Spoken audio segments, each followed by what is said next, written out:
Good people, larangan mudik akan berlaku besok. Tapi sejak awal Ramadan sudah banyak warga yang pulang kampung lebih awal karena pemerintah ketatkan syarat perjalanan non-mudik sejak 22 April lalu.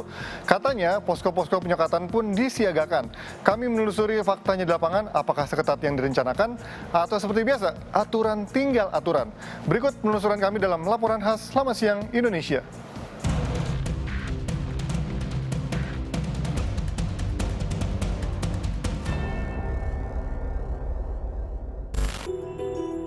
Sejak awal Ramadan, Timnet mencatat sudah ada mobilitas tinggi perantau ibu kota yang kembali ke kampung halaman. Via stasiun, via terminal, via pelabuhan, dan via transportasi udara.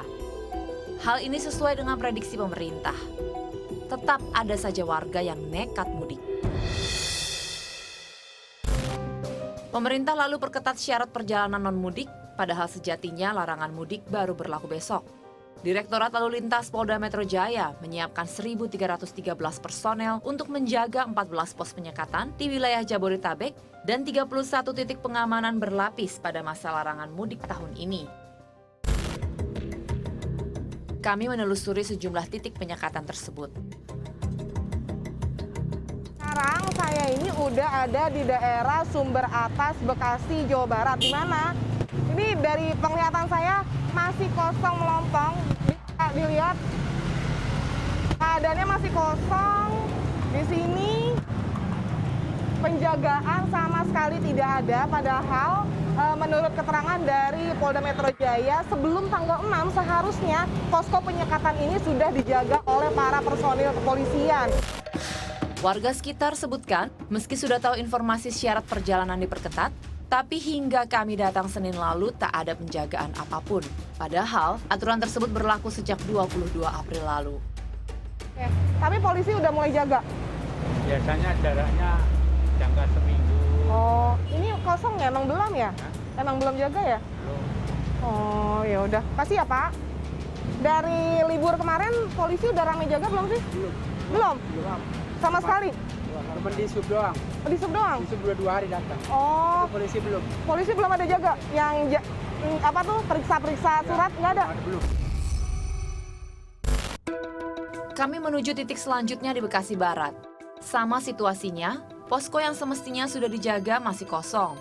Padahal, berdasarkan survei Kemenhub, ada 6 juta perantau ibu kota yang berpotensi pulang kampung ke Jawa Barat.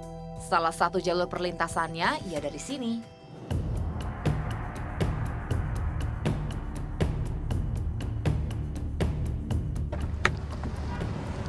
Nah, good people, ternyata di posko Bekasi Barat sendiri pun masih terlihat kosong.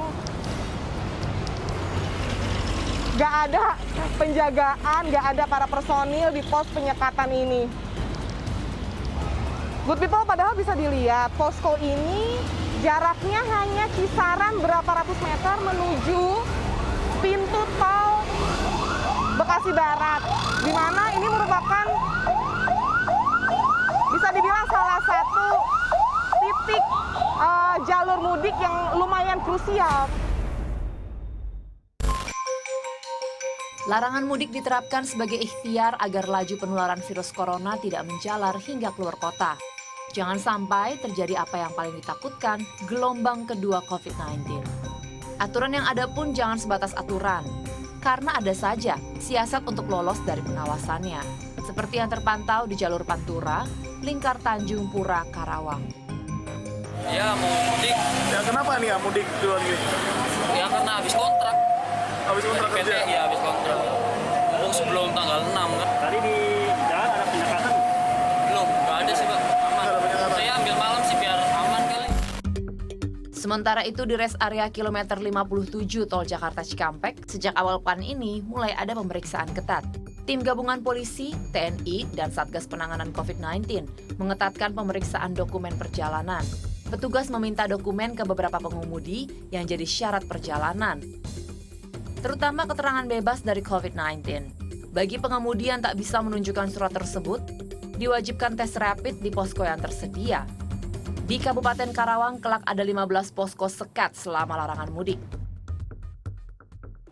Dalam peniadaan mudik itu terdapat beberapa yang dikecualikan terutama mereka yang tugas di antara adalah mereka ASN, TNI, Polri, mereka yang ada kemalangan, hamil, atau mereka yang pulang dengan kebutuhan khusus dan mendapat satu keterangan dari pihak yang berwenang. Larangan mudik akan berlaku besok. Perlu komitmen dari semua pihak untuk menegaskan aturan dan kesadaran bersama. Jangan sampai karena ego sesaat bertemu sanak saudara di kampung halaman malah jadi petaka. Lucy Oloan, Anan Suryana melaporkan untuk NET.